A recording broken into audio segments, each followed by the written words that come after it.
Hi, and welcome back to another Lake Mead and Colorado River Watch update.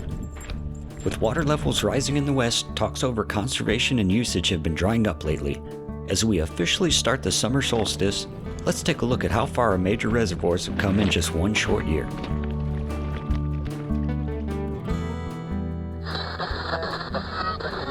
It's been unusually rainy and cool lately in southern Nevada, with the forecast well below seasonal averages for weeks on end. Las Vegas even broke its own record for most consecutive days under 100 degrees Fahrenheit, with June 26 marking 291 straight days under 100. With the previous record set in 1965, this highlights how unusual the average temps have been lately.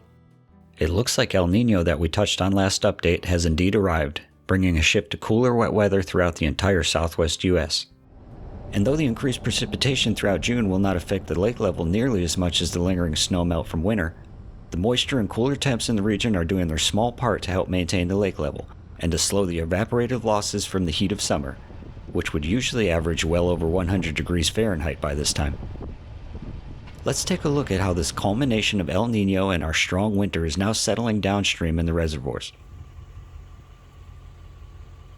The water level at Lake Mead has now risen to 1,056 feet above sea level, an increase of approximately 10 feet compared to the same time last year, when water levels were plummeting in the midst of a sweltering summer. The mild southwest weather and continued Rocky Mountain snowmelt feeding the Colorado has also allowed Lake Powell upstream to rise to the level of 3,583 feet, recovering over 40 feet since this time last year. And with snowmelt still feeding the Colorado River through early summer, Powell was rising around the rate of 1 foot per day. All good things must come to an end though, and eventually the snowmelt will clear, flows will throttle, and gains will top out. But this remarkable water year may be able to stretch us right into the coming monsoon season, and then on into the next winter. A few more seasons of El Niño, along with adjustments to our usage and increased conservation, could certainly seem like the perfect storm we had been hoping for in a thirsty, growing Southwest. But this is only if we can get all on board during this grace period right now, lest we end up right back in another drought as soon as La Niña reemerges in a few short years. With water levels rising in the west now, and California reservoirs seemingly overflowing since March, interest seems to be waning in our water issues from the last several years though.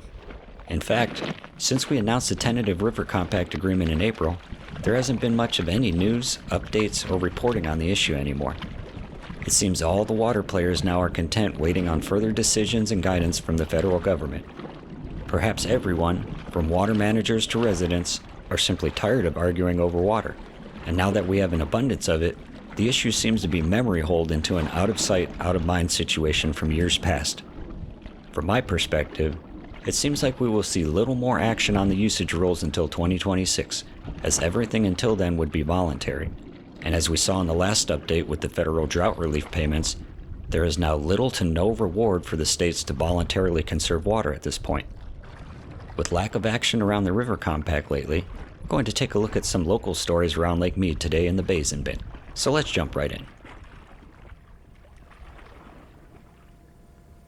Our first story centers around the increased visitation and subsequent increase in incidents around the lake. Last update, we shared how visitors were starting to return to the lake with the rising water levels. We even showed some new Las Vegas residents the lake, and this adorable puppy skunk went for her first swim ever. But with the increased patronage and Las Vegas guests come more incidents, which was the unfortunate case over Father's Day weekend this year. It has been a while since we've heard of any fatal accidents at Lake Mead like the ones we covered last summer, but over Father's Day weekend, a series of incidents left 5 people dead and numerous people injured. One of these tragic events was a car accident on Lakeshore Drive that took the lives of 3 people. For those of you who have been around the channel a bit, you can see from our driving clips that most of Lake Mead is 2-lane head-on traffic that travels through some pretty remote parts of the county. Please watch your speed when driving inside the park and be courteous of other sightseers, as these curvy roads can become a dangerous route for the distracted or impaired. 2 more lives were lost to drowning, which is an unfortunate regular occurrence at Lake Mead during the busy season. The weather can turn on a dime, and even in perfect weather, people who jump in for a quick swim without safety gear can disappear or seem to be pulled under in seconds. We have since learned from local news that one of those lost to drowning that weekend was a Las Vegan visiting the lake for a quick swim with her German Shepherd. Steve Alvarado remembers his mother, Christina, as someone with a zest for life. But she was always soft inside, but she had a hard exterior just because of what she went through in her life. Raising me, it's not easy to raise a man, you know? But without her, I wouldn't be the man I am today. 1 week after the tragic events of Father's Day weekend, a couple rented a pontoon boat for a day of fun and sun on Lake Mead. Sometime during their outing, one of the subjects jumped in and subsequently disappeared, victim of an apparent drowning. Park rangers today continued searching the waters of Lake Mead, looking for a man who went overboard on Thursday. And this comes after 2 drownings on the lake last weekend. The National Park Service says a man and a woman rented a pontoon boat from Las Vegas Harbor at Lake Mead on Thursday, and it appears the man might have jumped off the boat and never resurfaced. As of this update, the man is still missing and the case is under investigation. Alright folks, if you're enjoying this aerial footage, let's give a big thanks to Dan from CritterCamera. Dan is another Las Vegas local who was nice enough to provide this footage, and all he asks is that you check out his page, CritterCamera, and give a subscribe if you are so obliged. I'll leave a link down in the description. The cool thing about the channel is that they plan to give back 50% of proceeds to animal rescues in order to help out our 4-legged friends, so let's help them get to 1,000 subscribers. Moving on to our second story in the Basin bin today, we received an alert from the National Park Service to stay out of the Las Vegas Wash on the west branch of the lake due to a flow experiment being conducted, so we went down to see if we could catch a glimpse. The Las Vegas Wash is the city's natural and engineered water recycling system, a 25-plus mile long artery for reclaiming city water and urban runoff and returning it back to Lake Mead, where it is used again and again. Near the end of June, the Southern Nevada Water Authority planned a series of intermittent low-flow and high-flow events in this waterway over the span of several days. The test occurred downstream of North Shore Road within the Lake Mead Park boundaries and just below the Lake Las Vegas Dam. During the test, the Southern Nevada Water Authority repeatedly held and then released large quantities of water, creating a series of intermittent low flows and high flows in the channel. When this happens, it could create a potentially dangerous situation for anyone in the wash. The tests are primed by closing the gates at the top of the wash bypass until the water there pools up. Here you can see the difference in the upper wash near the Lake Las Vegas overflow when the gates are closed and the water is primed.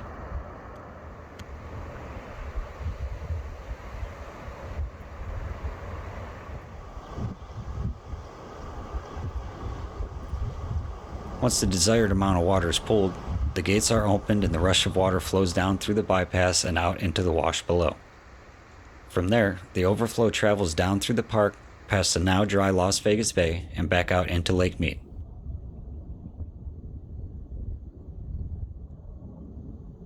During the flow tests, the NPS cautioned guests to enjoy the wash from afar, staying on park trails to keep you on higher ground. Our third story in the Basin bin today also focuses on the Las Vegas Wash, concerning an incident from a few weeks prior to the flow tests. On June 14th, the Southern Nevada Water Authority reported that nearly 900,000 gallons of raw sewage leaked near the Las Vegas Wash upstream of Lake Las Vegas and Lake Mead.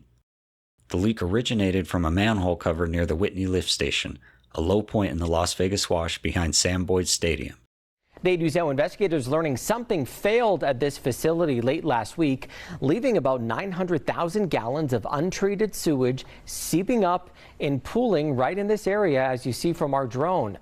It was blamed on a partially closed valve between the lift station and a rock catcher, causing some 900,000 gallons to flood back into the reclaimed wash water. It was reported that emergency crews who responded to the spill were able to recover an estimated 300,000 gallons of the sewage. But even with those actions, around 2/3 of the spill was left to spread downstream. The Clark County Water Reclamation District estimates that around 60,000 gallons of the leak traveled into the creek which feeds the Las Vegas Wash and goes on towards Lake Las Vegas and Lake Mead. Even worse, this is not the first time a sewage leak has happened in this location, as there was reporting of a previous incident in 2020, which was blamed on corroded piping at that time. Constant improvements have been made to the wash itself over the decades as the city has grown, including installation of several weirs to slow the flow and erosion caused by the water. But it seems parts of the water treatment and reclamation infrastructure are in need of updating, as evidenced by the second occurrence of this sewage spill now. If you would like to see an in-depth special on how the Las Vegas wash works and how it has changed with the city over the years, let us know in the comments below. In the meantime, when hiking in this area or any dry wash, stay alert for natural and man-made flash floods and remember to head for higher ground. We know you have a lot of places to get your information and entertainment these days, and we're happy you decided to spend some of that time here, so thank you for the support. If you have any suggestions for future updates, let us know in the comments below. And if you would like to support our work directly, feel free to head over to the Mojo merch page on Etsy and pick up a t-shirt or some artwork to help us continue. New designs are being added all the time. Until next update, stay hydrated, stay happy out there, and take care.